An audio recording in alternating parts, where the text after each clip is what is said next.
Hello, students. Welcome to Green Plus Institute of Paramedical Sciences. I am Dr. Maninder Kaur, and today we are going to study about pre-anesthetic checkup. Now, this lecture is relevant to students who are doing diploma in OT technician, diploma in anesthesia technician, as well as for nursing students. तो क्या है pre-anesthetic checkup? Pre-anesthetic checkup is simple words, also known as PAC, is anesthesia देने से पहले का checkup. है ना, as the name suggest. अब क्या जरूरत है, ये क्यों करना है हमको एनेस्थीसिया देने से पहले checkup? There are some few aspects जो हमें नोट करने होते हैं, जैसे कि first thing, it reduces the patient's risk. Risk से क्या मतलब है? अभी हम जब पीएसी करते हैं तो हम पेशेंट को असेस करते हैं उसकी मेडिकल हिस्ट्री के हिसाब से, उसकी पुरानी सर्जिकल हिस्ट्री के हिसाब से, उसकी कोमोबिडिटीज मतलब कि उसको जो डिजीजेस हैं ऑलरेडी ऑनगोइंग, उसके हिसाब से, और उसके इन्वेस्टिगेशंस, उसकी कंसल्टेशंस, इन सब चीजों के बेस पे हम उसे असेस करते हैं और स्ट्रेटिफाई करते हैं कि इस पेशेंट को कितना रिस्क है किसी भी सर्जरी में, किसी भी कॉम्प्लिकेशन के होने का या मॉर्बिडिटी होने का, राइट? सो ये पेशेंट का रिस्क असेसमेंट करना। जब आप रिस्क असेस कर लोगे तो आप प्री प्रिपेयर्ड होगे कि हाँ भाई, आपको सर्जरी के दौरान इस तरह का एनेस्थीसिया देना है, इस पर्टिकुलर कॉम्प्लिकेशन के लिए या इवेंट के लिए प्रिपेयर्ड रहना है। तो उसकी वजह से, बिकॉज यू प्रिपेयर्ड, तो उस रिस्क को आप अवॉइड कर सकते हैं। कभी कभी प्री ऑप ही उसको ऑप्टिमाइज करके अवॉइड किया जा सकता है, कभी कभी इंट्रा ऑप, उस हिसाब से आप मैनेज कर लेते हैं। तो इससे क्या होता है कि पेशेंट का रिस्क जो है रिड्यूस हो जाता है, one. Then it also reduces morbidity. Now, यहाँ पे you need to know about two terms. One is mortality and the second is morbidity. Maybe some of you already know it. Mortality basically means death. तो एक होता है कि death prevent करना, एक होता है मॉर्बिडिटी प्रिवेंट करना। Morbidity means what? Morbidity is nothing but suffering. तो किसी भी तरह की जो एक्स्ट्रा सफरिंग पेशेंट को हो सकती है because of the surgery can be assessed and recognise pre hand, तो आप उसको रिड्यूस कर सकते हैं। ठीक है, हो सकता है उसका हॉस्पिटल स्टे रिड्यूस हो जाए बिकॉज ऑफ योर ऑप्टिमाइजेशन। ठीक है, so it reduces patient risk and morbidity associate with the surgery and other coexisting diseases जो पेशेंट को ऑलरेडी है। Secondly, it will promote efficiency. Obviously आपको पता है कि आप किस चीज से डील कर रहे हो, तो उसके हिसाब से आप पहले से प्रिपेयर्ड रहोगे। आप अपनी मेडिकेशंस, अपना जो भी टीम हो गया, इक्विपमेंट हो गया, उस हिसाब से रेडी रहोगे, तो आपकी एफिशिएंसी बढ़ेगी। Secondly, it will also reduce cost. Now, this cost reduction is not just for the hospital, also for the patient. जैसे अगर सपोज पेशेंट को कोई कॉम्प्लिकेशन आता है या कोई इश्यू आता है, तो उसमें उसका हॉस्पिटल स्टे इंक्रीज हो रहा है। जब वो हॉस्पिटल स्टे इंक्रीज होता है या उसकी change of plan of surgery या change of plan of anaesthesia होता है, उसकी वजह से उसका कॉस्टिंग चेंज हो जाता है। तो that cost is cost to the hospital as well as cost to the patient. So you can reduce that cost by doing a good PAC. Then thirdly, and also very importantly, is to prepare a patient medically and psychologically, very importantly. जैसे हमने कहा कि हाँ भी, किसी को हो सकता है कि कोई को एग्जिस्टिंग डिजीजेस हैं, तो अगर आप उन को एग्जिस्टिंग डिजीजेस को ऑप्टिमाइज कर सके, उनकी ट्रीटमेंट को, है ना, मतलब कि वो, जैसे अभी hypertension, diabetes, it's not going to go away, है ना, that is always going to stay. But आप उसको ऑप्टिमाइज कर सकते हैं, मतलब उसको कंट्रोल कर सकते हैं। तो it could be a controlled hypertension, के हाइपरटेंशन है लेकिन दवाइयों से कंट्रोल्ड है, तो दैट इज कॉल्ड ऑप्टिमाइजेशन, के उसको अपने बेस्ट लेवल तक लेके आना। ठीक है, तो आप जब उसको ऑप्टिमाइज कर लोगे तो वो पेशेंट मेडिकली ज्यादा बेटर कंडीशन में होगा टू अंडरगो अ सर्जरी। तो मेडिकली प्रिपेयर कर लेना, दवाइयां दे के या अकॉर्डिंगली टेस्ट करा के एंड ऑब्जर्व करके, उससे आप मेडिकली उसको ऑप्टिमाइज कर सकते हैं। एंड सेकेंडली होता है साइकोलॉजिकली प्रिपेयर करना। Psychologically is a very important aspect, because see, अभी हमें पता हो कि हमारी कल सर्जरी होनी है, तो there is going to be a factor, a fear factor inside us, oh my God, पता नहीं मेरे साथ क्या होने वाला है कल, पता नहीं मैं जिंदा भी रहूंगी कि नहीं, पता नहीं मैं ऑपरेशन के बाद चल फिर पाऊंगी या नहीं, कब खा पाऊंगी, कैसे होगा मेरे साथ। तो ये सब एंजाइटी इज नेचुरल, है ना, फॉर एनीवन। तो इस एंजाइटी को एड्रेस करना एंड पेशेंट को उसके लिए पैसिफाई करके प्रिपेयर करना कि भैया आपकी ये सर्जरी होनी है, ऐसे होएगा। जो भी आप, जब उसको आप अपना प्लान एक्सप्लेन करते हैं, आप उसको ये एक्सप्लेन करते हैं कि उसके साथ क्या होना है, कैसे होना है, क्या सीक्वेंस ऑफ इवेंट्स होने हैं, तो पेशेंट वो साइकोलॉजिकली उस चीज के लिए प्रिपेयर हो जाता है। तो that definitely helps during surgery and anaesthesia also. Okay, so that is the basic importance of doing a PSC. अब पीएससी कैसे होती है, क्या करते हैं हम उसमें? Now ASA is a body, that is American society of anaesthesiologist. इन्होंने एक प्लान बनाया है कि क्या करते हैं कि पहले ही दे से you determine the patients medical status, कि उसका क्या मेडिकल स्टेटस है, उसकी क्या क्या डिजीज है, उसके हिसाब से वो एएसए की कौन सी ग्रेडिंग में आता है. They have made different grades for that, we learn that later. उसके बाद आपने एक बार उसको असेस कर लिया, आपने उसको ग्रेडिंग कर दी, उसके बाद आप एक एनेस्थीसिया केयर प्लान डेवलप करिए कि मैं उसको जीए दूंगी, मैं उसको स्पाइनल दूंगी, रीजनल दूंगी, ब्लॉक दूंगी, what ever kind of anaesthesia I am planning for this particular surgery, ये एनेस्थीसिया होना चाहिए. तो आप उसका एक केयर प्लान बनाएंगे. थर्डली, आप उस प्लान को पेशेंट के साथ या किसी रिस्पॉन्सिबल एडल्ट के साथ डिस्कस करेंगे, इन द सेंस कि जैसे अगर पेशेंट कॉन्शियस है, अवेयर है ना, ओरिएंटेड है, तो आप पेशेंट से ही डिस्कस कर सकते हैं. अगर पेशेंट माइनर है, या फिर अगर पेशेंट अनकॉन्शियस है, या कई बार कोई पेशेंट्स होते हैं जो मेंटली फिट नहीं होते हैं, तो उनको आप एक्सप्लेन नहीं कर पाएंगे, तो आप उनके जो भी गार्डियन बनेगा उसको ये सारा प्लान और उनका मेडिकल स्टेटस, उनका एनेस्थीसिया प्लान एंड उनके रिस्क फैक्टर्स एक्सप्लेन करेंगे. That is all done before in the PSC, right? So this is the basic standard set up by ASA for a pre-anesthetic care. Now, who should perform? कौन करेगा भाई PSC? Obvious सी बात है, जो anaesthesia देगा वो PSC करेगा. अब generally in most hospitals the anaesthesiologist is the one who will do the PSC, right? Now goal क्या है हमारा? पहली चीज हमने जैसे बोला, प्रिपेयर करना है पेशेंट को, तो प्रिपेयर करने के लिए सबसे पहले इन्फॉर्म करना पड़ेगा.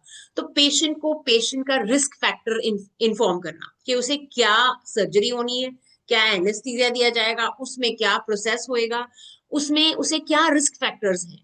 कि हो सकता है कि हम कहना चाह रहे हैं कि उसको बीपी बढ़ने का चांस है, बीपी फॉल होने का चांस है, कोई कार्डियक इवेंट होने का चांस है, कितना परसेंटेज, अप्रोक्सीमेट परसेंटेज चांस है कोई पर्टिकुलर कॉम्प्लिकेशन होने का, ये उसे एक्सप्लेन करना और ये रिटन में उनसे लेना. So that is called as a written informed consent. ठीक है, inform because you're informing, right? So it is a written informed consent. It's a very very very important aspect of PSC and in fact of all kind of documentations and all kind of consents.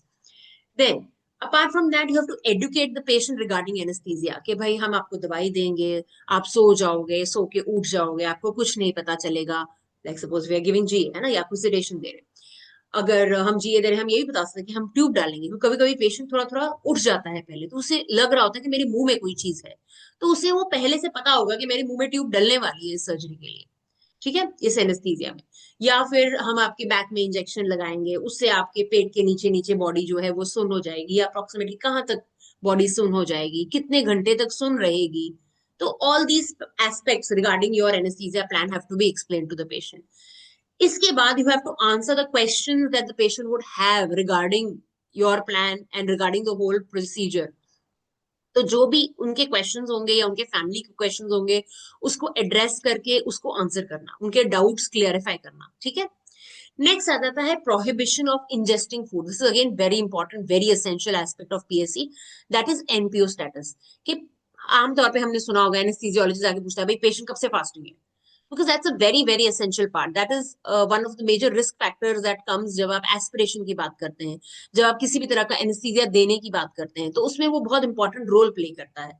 ठीक है, तो कितने समय तक patient ने कुछ नहीं खाना है और कितने समय तक पेशेंट ने कुछ नहीं पीना है, that is another aspect. Sometimes patients don't eat anything but they keep on drinking, कि हाँ भाई हमने खाने को मना किया था तो हम पानी पी रहे थे, because obviously they don't know, right? So we have to explain that to them कि उन्हें कितने समय तक कुछ नहीं खाना है या कुछ नहीं पीना है, right? Next is to instruct the patient about कौन सी मेडिकेशन लेनी है, कौन सी मेडिकेशन स्टॉप करनी है. Both are important. अगर सपोज हाइपरटेंशन की प्रॉब्लम है तो उनको बीपी की दवाई खानी है कि नहीं खानी है, कैसे खानी है, कब खानी है, कितने पानी के साथ खानी है. समटाइम्स हम बोलते हैं कि सिर्फ एक सिप ऑफ वाटर के साथ गोली खा लेनी है आपने सुबह सुबह. So that types. या फिर हो सकता है कि कोई मेडिकेशन है, कोई ब्लड थिनर होए, तो वो हम बंद कराते हैं बिफोर सर्जरी, तो वो कितने दिनों तक बंद करनी है बिफोर सर्जरी, सर्जरी के बाद कितने समय तक उसको बंद ही रखना है. तो this aspect has to be inform to the patient and instructed completely. फिर आ गया that this evaluation is suppose to be complete, accurate and clear.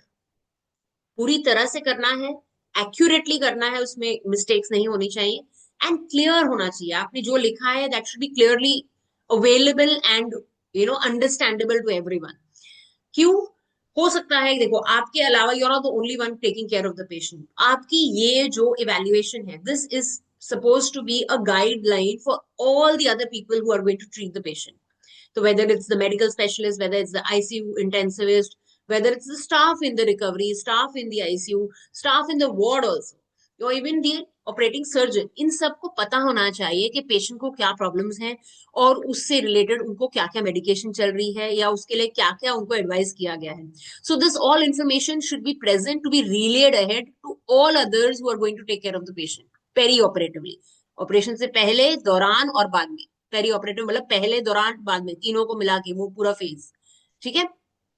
तो anyone taking care of the patient during that whole phase of surgery और admission during surgery, वो उस time पे उनके लिए अवेलेबल होंगे। Secondly, very very importantly is for medico legal purposes, के medico legal purpose के लिए आपकी जो भी इंफॉर्मेशन है वो करेक्टली डॉक्यूमेंटेड होनी चाहिए, कंप्लीट होनी चाहिए, एक्यूरेट होनी चाहिए और क्लियर होनी चाहिए। ठीक है? There should be no issues with that. Now what are the components of PSC? Obviously, there is history, physical examination, lab tests, consultations, and what is your plan of anesthesia and discussion with the patient. We'll do that individually now, okay? So history. History में एक बहुत major history जो हम जानना चाहते हैं is about the state of health. कि patient का क्या स्टेटस है, पेशेंट का हेल्थ का क्या स्टेटस है, वो कैसे समझ में आएगा। एक बहुत बेसिक चीज जो पूछी जाती है NPSC is the exercise tolerance. अब हम एक्सरसाइज टॉलरेंस कैसे बोलेंगे भाई? अभी सब जन तो एक्सरसाइज फ्रीक्स नहीं होते ना, सब जन एक्सरसाइज नहीं करते रोज, तो कैसे पता चलेगा कि पेशेंट की एक्सरसाइज टॉलरेंस क्या है? नॉर्मली व्हाट वी से इज कि हम पेशेंट से ये पता करते हैं कि क्या आप एक मंजिल सीढ़ियों की चढ़ पाते हैं, तो एक मंजिल सीढ़ियों की चढ़ के उतर पाते हैं कि नहीं। सो that is one flight of stairs. मंजिल के ऊपर चढ़ना और उतरना, वो एक फ्लाइट होता है ऑफ स्टेयर्स। सो अगर एक पेशेंट कहता है कि हाँ भाई मैं एक मंजिल पूरा चढ़ लेता हूँ, मुझे कोई मुश्किल नहीं आती है, चढ़ उतर लेता हूँ। कोई कहता है कि नहीं जी मुझे तो आधे रास्ते रुकना पड़ता है, सांस लेनी पड़ती है और फिर मैं आगे जा पाता हूँ या जा पाती हूँ, एंड देन वापस आने में भी सेम स्टोरी होती है, या समथिंग लाइक दैट। कोई बोलेगा कि नहीं जी मैं तो बस 2 ही कदम मुश्किल से चल पाता हूँ, कोई बोलेगा मैं बेड पे ही हूँ जी, मैं तो चल ही नहीं पाता हूँ।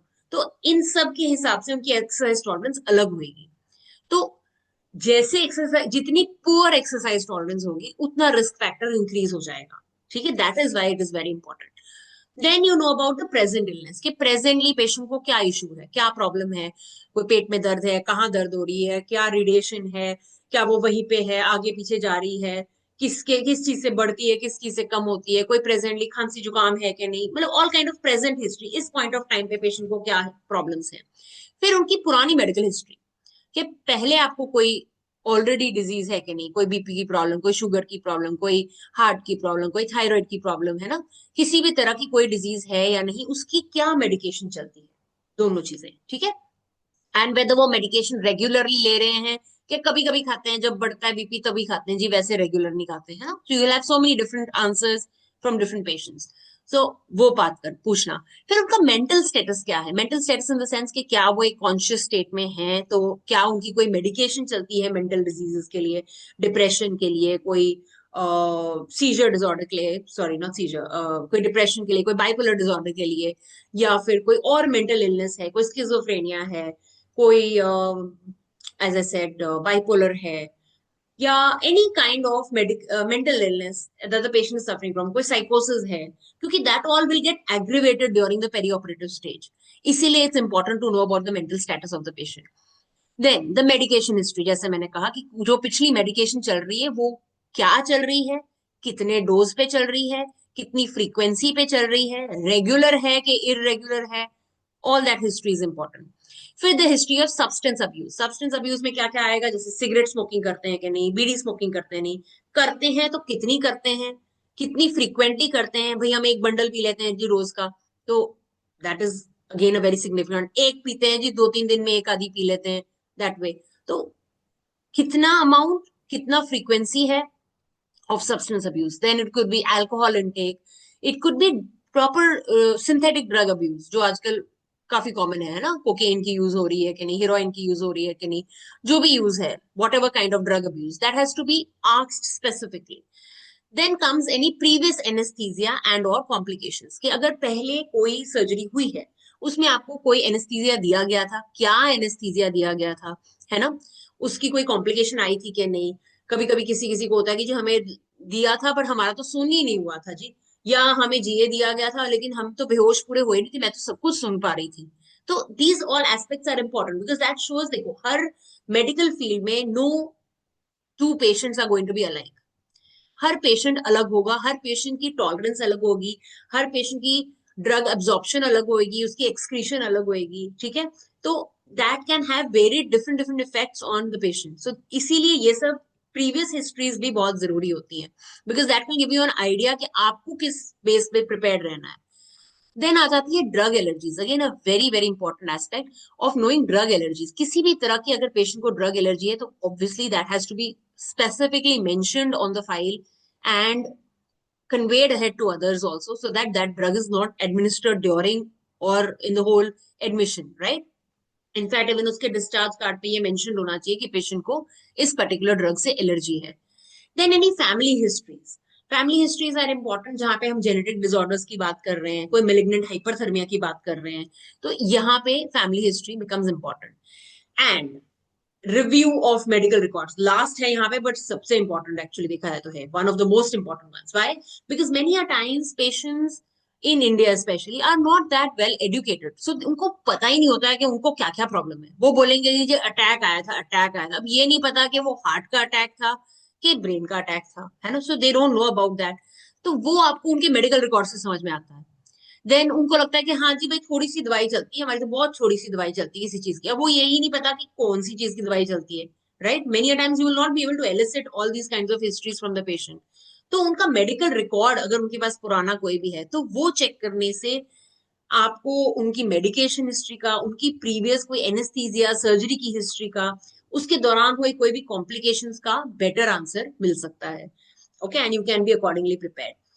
Now, apart from all this, there is also very important to talk about specific areas in history. As I said again, especially Indian scenario में patient might not really tell you about that. जैसे BP की problem है पर वो बोलेगा मुझे कोई problem नहीं है, वो क्योंकि उसके हिसाब से वो बीपी की इशू है, लेकिन वो रोज की एक गोली खाता है, उससे उसका बीपी बिल्कुल ठीक रह रहा है, तो इसलिए वो ये बोलेगा कि मुझे कोई प्रॉब्लम नहीं है। तो he is not wrong in what he is trying to say, but he does not realize what you are trying to ask him कि उसकी कोई एक्चुअल में ऐसी क्रॉनिक डिजीज है कि नहीं।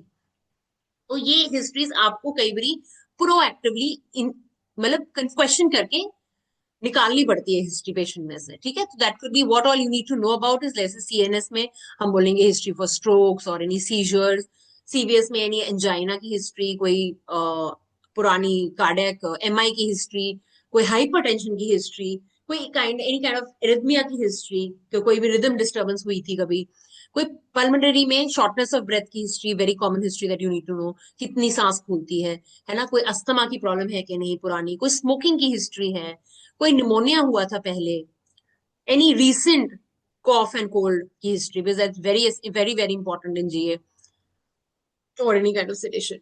देन जीआई में गैस्ट्रोइसोफेजियल रिफ्लक्स डिजीज की हिस्ट्री, एनी अल्कोहल इनटेक की, कोई जॉन्डिस की हिस्ट्री है कि नहीं, किडनीज में यूरिन आउटपुट सही आ रहा है कि नहीं, कोई रीनल इम्पेयरमेंट पुरानी है कि नहीं है, कोई रीनल प्रॉब्लम, कोई डायलिसिस वगैरह तो नहीं हुआ पहले, है ना। मस्कुलोस्केलेटल अगेन एल्डरली में बहुत इंपॉर्टेंट हो जाता है कि एर्थराइटिस की हिस्ट्री है कि नहीं, क्योंकि आपकी positioning in OT will change because of that. Then osteoporosis की हिस्ट्री है कि नहीं, कोई वीकनेस है कि नहीं, endocrine again very common these days, diabetes की हिस्ट्री, थायराइड की हिस्ट्री है कि नहीं, ये आपको स्पेसिफिकली पूछना पड़ेगा। कोई और पीसीओडी टाइप की हिस्ट्री है कि नहीं, कोई हॉर्मोन्स तो नहीं ले रहे हैं किसी चीज के लिए। देन कोएगुलेशन हिस्ट्री, कि जब कोई सपोज चोट लगती है तो ब्लीडिंग बंद हो जाती है, कोई ज्यादा ब्लीडिंग तो नहीं होती रहती, जब ब्रश करते हैं दांतों में से खून तो, गम्स में से खून तो नहीं आता, है ना। इससे आपको समझ में आएगा कि पेशेंट का कोएगुलेशन हिस्ट्री के बेस पे समझ में आएगा कि कोएगुलेशन नॉर्मल है कि नहीं है। देन एनी प्रेगनेंसी की history, sometimes patient don't realize और that it's important to let, आजकल तो चलो काफी अवेयरनेस है, बट कई बार पेशेंट्स रियलाइज नहीं करते हैं कि उनको ये बताना होता है कि वो प्रेग्नेंट है, ठीक है, because then lots of things change in that scenario. तो इसको हम कैसे एलिसिट करेंगे? One very simple way is to know about the last menstrual period, menstrual history पूछ के कि लास्ट पीरियड्स कब आए थे आपको, तो आपको आइडिया आ जाता है कि शी इज मतलब she is within the normal phase, और it's possible that she could be pregnant, है ना। तो आप उस हिसाब से इन्वेस्टिगेट करके कंफर्म कर सकते हैं।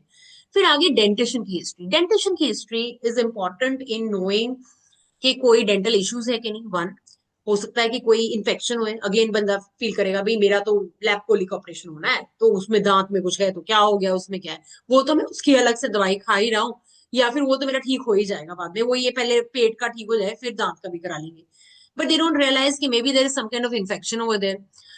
तो अगर वहां इन्फेक्शन हुआ तो वो इश्यू करेगा, वो सिस्टमिक इन्फेक्शन बैक्टीरिया कर सकता है, सेप्सिस कर सकता है, तो वो हिस्ट्री। कोई दांत लूज है इस चीज की हिस्ट्री, या कोई आर्टिफिशियल डेंचर्स हैं उनकी हिस्ट्री, है ना। तो ये सब हिस्ट्रीज इंपॉर्टेंट हो जाती है। फिर आ जाता है, after taking all possible history that is available, then we come to the physical examination. अभी फिजिकल एग्जामिनेशन में एक हमें पता है कि हम वाइटल साइंस देखते हैं, हम जनरल फिजिकल एग्जामिनेशन करते हैं और सिस्टमिक एग्जामिनेशन करते हैं। वाइटल साइंस में क्या क्या आ जाता है? Pulse, blood pressure, respiratory rate, temperature, and the fifth vital sign which we normally call as SpO2, वो भी चेक किया जाता है काफी सारे पेशेंट्स में। That is the oxygen saturation of blood, okay, SpO2। तो but temperature, pulse, BP and respiratory rate, ये चार तो 100% चेक करते ही करते हैं। फिर उसके अलावा आ गया जनरल एग्जामिनेशन में, आप देखते हो कि भाई कोई पैलर है ना, कोई जॉन्डिस है कि नहीं, कोई इडीमा है कि नहीं, कोई लिम्फ नोड्स आपको पैल्पेबल फील हो रहे हैं कि नहीं, कोई क्लबिंग है कि नहीं, कोई साइनोसिस तो नहीं है, bluish discolouration of the extremities है कि नहीं, ठीक है। देन सिस्टमिक एग्जामिनेशन में आप CNS में चेक करोगे कोई वीकनेस तो नहीं हो रही, कोई साइड की वीकनेस तो नहीं लग रही, कोई लिम्ब की वीकनेस तो नहीं है, कोई रिफ्लेक्सेस सही है कि नहीं, पावर सही है कि नहीं, है ना लिम्स में। CVS में आप हार्ट साउंड्स ऑस्कल्टेट करेंगे and to check for any kind of abnormal sounds in the heart. Then lungs में आप respiration, normal breath sounds check करेंगे, कोई wheeze है, कोई crepitations है कि नहीं। इन सब के अलावा airway is a very major examination in anaesthesia, because GA में भी एंड स्पाइनल में भी, मतलब even in regional anaesthesia airway examination is very essential, okay. इसमें हम क्या देख रहे हैं? एक हम सर्वाइकल स्पाइन मोबिलिटी देख रहे हैं। सर्वाइकल स्पाइन मोबिलिटी में हम बेसिकली चेक करते हैं कि flexion of cervical spine and extension of cervical spine, और स्पॉन्टेनियसली, है ना, बाय सेल्फ पेशेंट कितना फ्लेक्स कर सकता है और कितना एक्सटेंड कर सकता है, that will determine the possibility of intubation difficulty. Then presence of short thin neck. अभी नेक नॉर्मल साइज की लग रही है, कैसी छोटी सी नेक है ना, तो छोटी नेक होगी तो again this movement will be restricted, जगह ही थोड़ी है तो वो रिस्ट्रिक्ट हो जाएगी, तो उसकी वजह से आपकी इंट्यूबेशन डिफिकल्टी आ सकती है। फिर आ गया temporo mandibular joint mobility, that is ये वाली जॉइंट की मोबिलिटी। जैसे ये देखिए, जैसे जॉ को बाहर निकाल के we try and ask the patient to assess कि whether there is proper movement of the TM joint. TM joint mobility कहाँ पे अफेक्ट होएगी? जैसे कोई टबैको यूज करता है तो यहाँ पे कई बार इंड्यूरेशन हो जाती है उसकी वजह से, किसी को बर्न्स हुए हो तो उससे इंड्यूरेशन हो सकती है, तो ये मोबिलिटी रिड्यूस हो जाएगी। उससे क्या होगा? उसकी माउथ ओपनिंग प्रॉपर नहीं होगी, ठीक है, तो इसीलिए आप असेस नहीं कर पाएंगे। देन प्रेजेंस ऑफ लार्ज टंग, कि कोई बहुत बड़ा टंग तो नहीं, कई बार आप इंट्यूबेशन करने जाते हो तो इतनी बड़ी टंग होती है कि आपको आगे दिखता ही नहीं है, टंग ही नहीं मतलब पकड़ी जाती है ना, तो it gets difficult to visualise the larynx ahead. Then prominent central incisors, कहीं ना कहीं आगे के दांत जो है वो बाहर को निकले होते हैं, ऐसे आगे को बाहर को निकले होते हैं, हाँ? तो that is called as buck teeth. तो वो प्रेजेंट है कि नहीं, उससे क्या हो सकता है भाई? एक तो आपको इंट्यूबेशन में ही डिफिकल्टी होगी, वन। हो सकता है आप उनका दांत तोड़ दें, दैट्स द पॉसिबिलिटी दैट वो बक टीथ जो होती है बहुत कॉमनली टूट जाता है, तो वो टूटने का, एक तो टूट के बाहर गिरा इज वन इशू, एक टूट के अगर अंदर चल जाएगा वो और बड़ा इशू होएगा, because that can block the airway, right. Then again in the same context, presence of any artificial और डिजीज टीथ, अगर वो आर्टिफिशियल है, लूज होके अंदर चला गया तो पेशेंट एस्पिरेट कर जाएगा उस चीज को, है ना, तो that can cause blockage of the respiratory system. फिर आ गया thyromental distance, that is this is the mentum and the thyroid cartilage, तो इसके बीच में जगह, generally there should be 3 finger space present in between that, ठीक है। इसी के साथ में टिश्यू कंप्लायंस के, पेशेंट के नेक का टिश्यू कैसा है, इज इट नॉर्मल और इज इट इंड्यूरेटेड। फिर आ जाता है mouth opening. Mouth opening generally हम कहते हैं पूरा मुंह बड़ा सा खोले एंड यू चेक, नॉर्मली ये ऐसे 3 फिंगर्स को इस रुख में रख के चेक करते हैं कि क्या कितने फिंगर ब्रेथ किए, जैसे ओ इतनी है तो 2 फिंगर ब्रेथ, 2 फिंगर ब्रेथ था, 1 फिंगर ब्रेथ, 3 फिंगर ब्रेथ और 4 फिंगर ब्रेथ, तो पेशेंट के खुद के कितने फिंगर्स अंदर जा सकते हैं, that will show. Again, more than 2.5 finger breaths is at least what we want for a good airway or an easy airway. अगर उससे कम है तो there is a possibility of a difficult airway. फिर आ जाता है ability to visualize the uvula, that is given by the MPC classification. MPC classification क्या है? मलमपट्टी classification. Now मलमपट्टी was a person जिसने basically ये observe किया and निष्कर्ष निकाला, उसने ये correlation निकाली कि जितना difficult oropharyngeal क्लास होगी, है ना, जो आपकी ओरोफेरेंजियल स्ट्रक्चर जो आप जितना डिफिकल्ट से विजुअलाइज कर पाएंगे, उतनी ही डिफिकल्टी आपको अंदर इंट्यूबेशन में ग्लॉटिक स्ट्रक्चर्स विजुअलाइज करने में होगी. मतलब जब आप मुंह खोल के पेशेंट को हम बोलते हैं कि sit in Fowler's position, that is sitting position, open your mouth wide, remove your tongue out, और आ नहीं बोलना है, ठीक है, तो it's something like sitting straight. तो आपको अंदर क्या विजुअल, आप सामने से अंदर क्या देख सकते हैं, कितने स्ट्रक्चर्स दिख रहे हैं, उसके हिसाब से ग्रेडिंग होती है. तो जितना बड़ा ग्रेड है उतना ज्यादा डिफिकल्ट इंट्यूबेशन होएगा. उससे वो ये कोरिलेट करते हैं कि जितना बड़ा ग्रेड उतना ही difficult intubation, in the sense उतना ही आगे ग्लॉटिक स्ट्रक्चर्स विजुअलाइजेशन में डिफिकल्ट आएगी जब आप लैरिंगोस्कोपी करेंगे, ठीक है. So this is what you will see with the MPC classification, ठीक है. व्हेन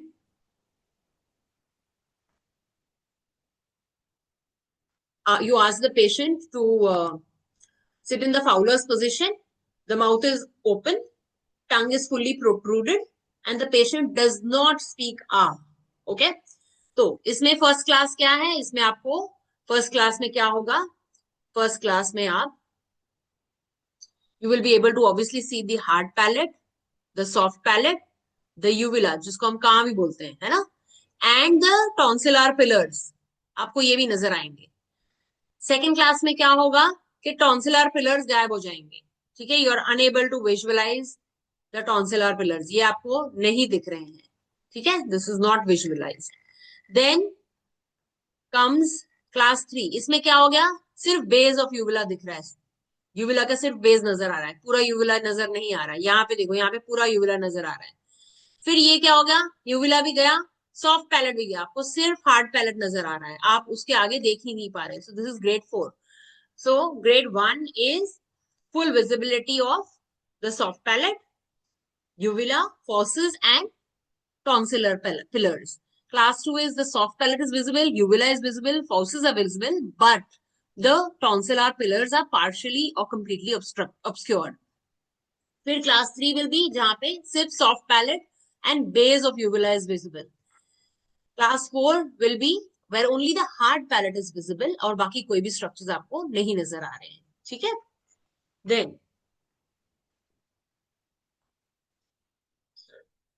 फिर ये हो गया, हाँ, another examination in apart from airway is the spine examination. कि spine को आप palpate करके examine करते हैं कि आपको स्पाइन स्ट्रेट नजर आ रही है, आपको कोई डिविएशन तो नहीं लग रही है, पैल्पेशन इजी है कि नहीं. अगर पेशेंट बहुत मोटा होगा तो हो सकता है आप स्पाइन को पैल्पेट ही ना कर पाए, तो that will decide how difficult neuraxial anaesthesia is going to be for that patient, right.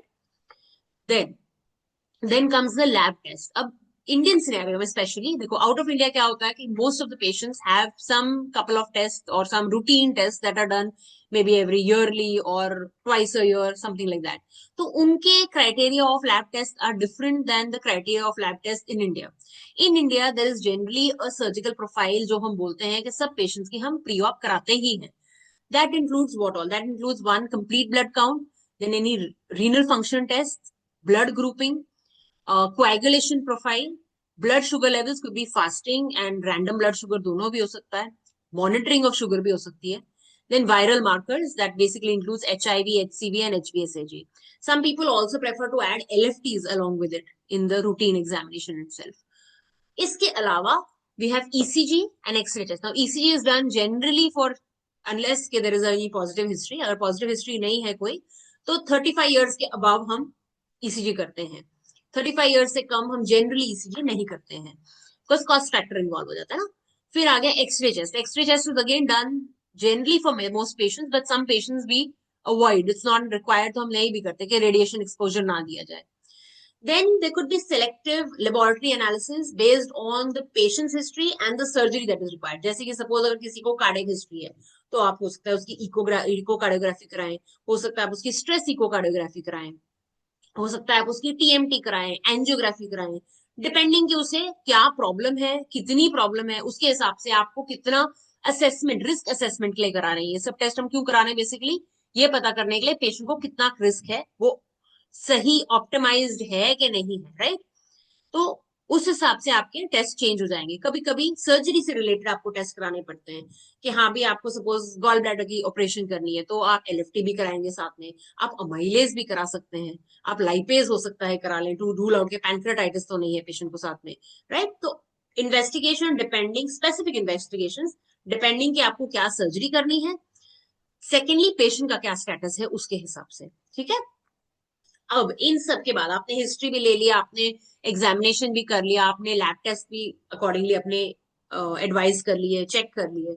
अब आप आगे सोचते हैं कि क्या आपको किसी कंसल्टेशन की जरूरत है या नहीं. अब तब हमें जरूरत होती है किसी तरह की कंसल्टेशन की. एक होता है जब हमें सपोज कोई डायग्नोसिस इस्टेब्लिश करना है, पेशेंट ने हिस्ट्री नहीं दी लेकिन मुझे लगा कि ईसीजी में चेंजेस हैं, तो मेरे हिसाब से पेशेंट को कार्डियक इवेल्युएशन होनी चाहिए. पेशेंट मुझे हो सकता है न्यूरोलॉजिकली नॉर्मल नहीं लग रहा है ना, मुझे उसके लिम्ब में कोई वीकनेस महसूस हो रही है, तो मैं उसकी न्यूरोसर्जिकल या न्यूरोलॉजिकल ओपिनियन, न्यूरोसर्जिकल नहीं सॉरी, न्यूरोलॉजिकल ओपिनियन कराऊंगी टू नो कि हाँ भी इसका क्या न्यूरोलॉजिकल स्टेटस है, क्या ये फिट है फॉर सर्जरी. कभी कभी आप फिटनेस के लिए भी कंसल्टेशन कराते हैं कि एक होता है ऑप्टिमाइज करने के लिए, है ना, कि आप चाहते हैं कि वो ट्रीटमेंट उसकी सही चल रहे या नहीं. एक होता है डायग्नोस पता करने के लिए कि क्या इसका क्या डायग्नोसिस बन रहा है बाय एक्सपर्ट ओपिनियन जिसे हम कहते हैं, ठीक है. सेकेंड हो जाता है कि कोई ट्रीटमेंट के लिए, इन द सेंस के ऑलरेडी सपोज डायबिटीज है या आपने डायग्नोज की है तो आप चाहते हैं कि वो ऑप्टिमाइज हो जाए बिफोर सर्जरी, कंट्रोल हो जाए बिफोर सर्जरी ना, कंट्रोल लेवल में चले. तो उसके लिए क्या मेडिकेशन चेंज करने की जरूरत है या सेम कंटिन्यू करने की, क्या टेस्ट करवाने की, एडिशनल करवाने की जरूरत है, that all for that purpose also you can get a consultation done.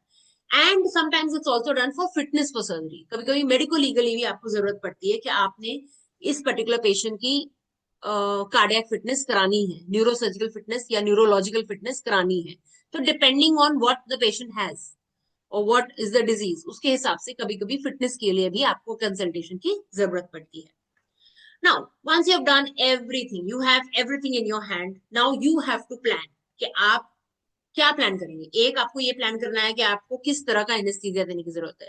क्या आप पेशेंट को अवेक रखेंगे, क्या आप उसे सेडेशन देंगे, क्या वो लोकल एनेस्थीसिया में हो जाएगा, क्या वो रीजनल एनेस्थीसिया में होगा या general anaesthesia. So you have various options. So according to the patient status and according to the surgery, ये दोनों को ध्यान में रखते हुए आप अपना एनेस्थीसिया का प्लान बनाएंगे. उसके अलावा आपको ये भी प्लान करना है कि पोस्ट ऑप आप पेशेंट को कहाँ ट्रांसफर करेंगे. क्या आप उसे सीधा घर भेज सकते हैं, क्या आप उसे किसी हॉस्पिटल रूम में ही शिफ्ट करा लेंगे कि पेशेंट स्टेबल है, रूम में शिफ्ट कर सकते हैं.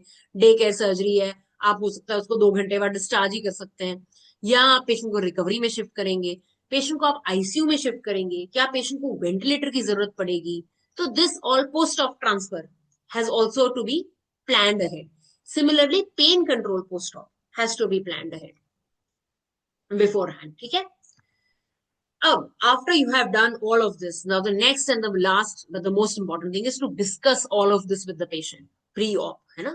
तो सर्जरी से पहले ये सारी चीजें पेशेंट से डिस्कस करना. अब देखो हमारा फर्स्ट एम जो हम बोल रहे थे of doing a PSC was what, was risk stratification, कि रिस्क डिसाइड करना कि पेशेंट को कितना रिस्क है और उसको हम कैसे रिड्यूस कर सकते हैं. ठीक है.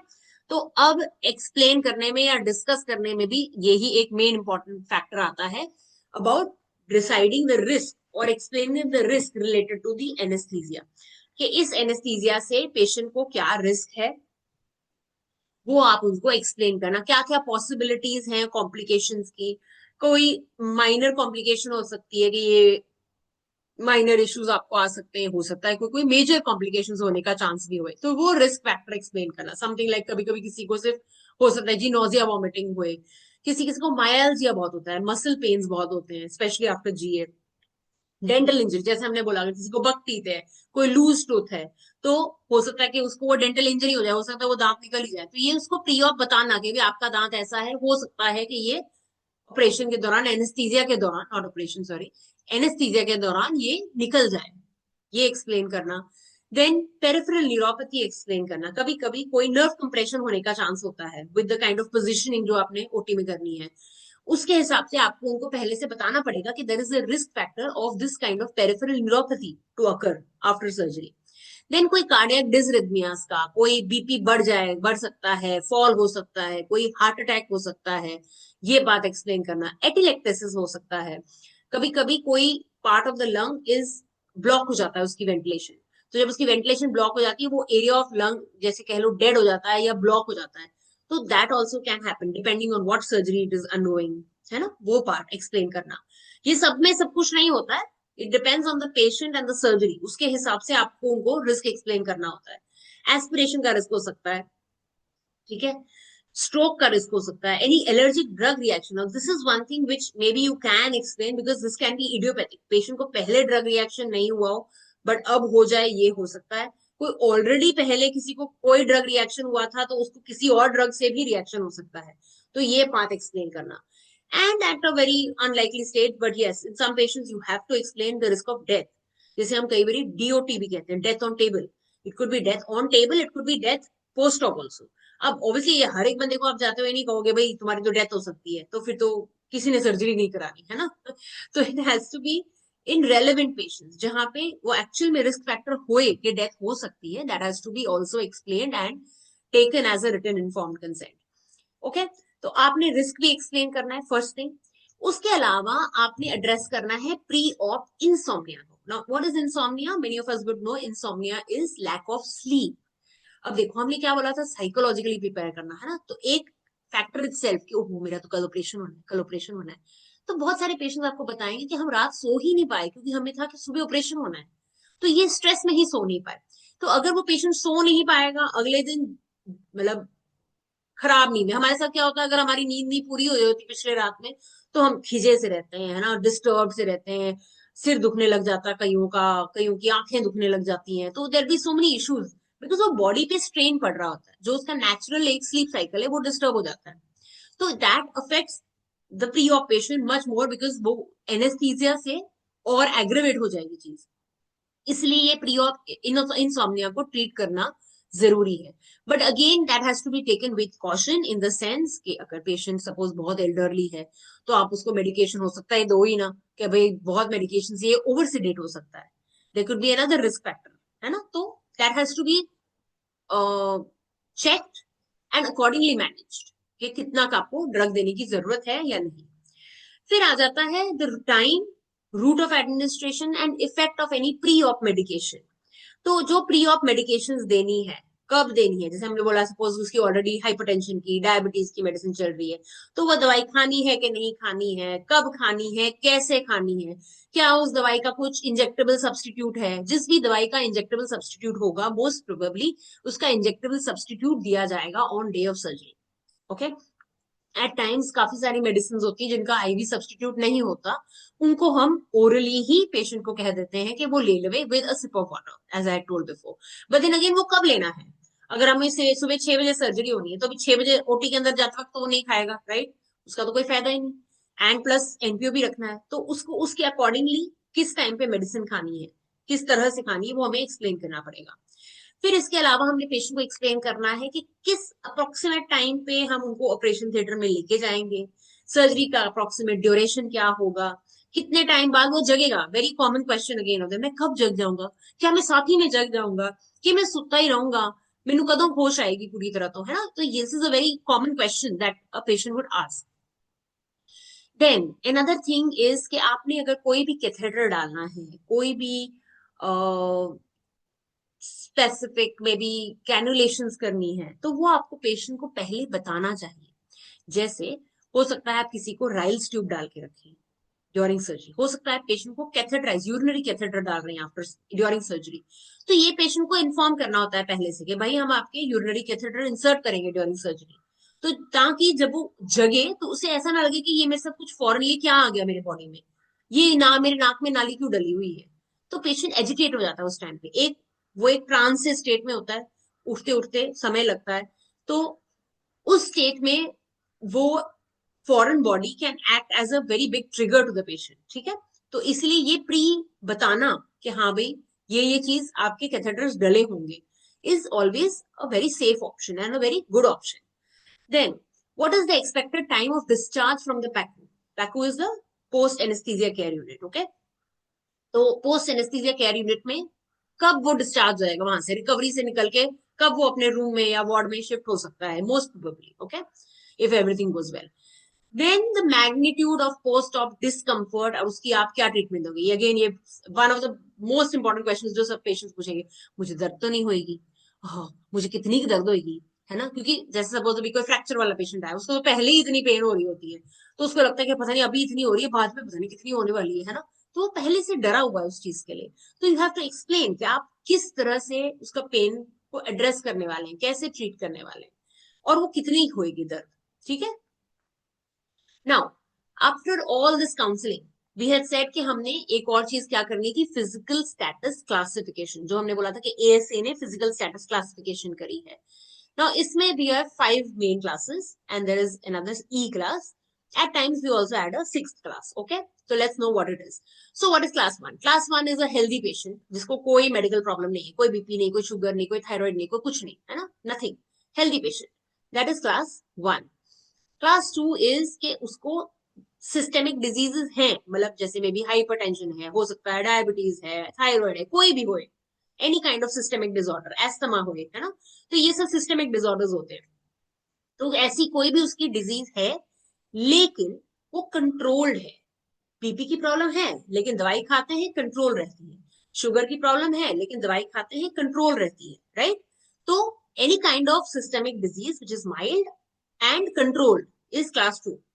क्लास 3 क्या है कि सिवियर सिस्टेमिक डिजीज है और वो अनकंट्रोल्ड है, कि शुगर बीपी थायराइड जो मर्जी आप प्रॉब्लम बोल दो, है ना, हार्ट की प्रॉब्लम है लेकिन वो अनकंट्रोल्ड है, वो कंट्रोल्ड नहीं है, ऑप्टिमाइज नहीं है, दैट इज क्लास 3।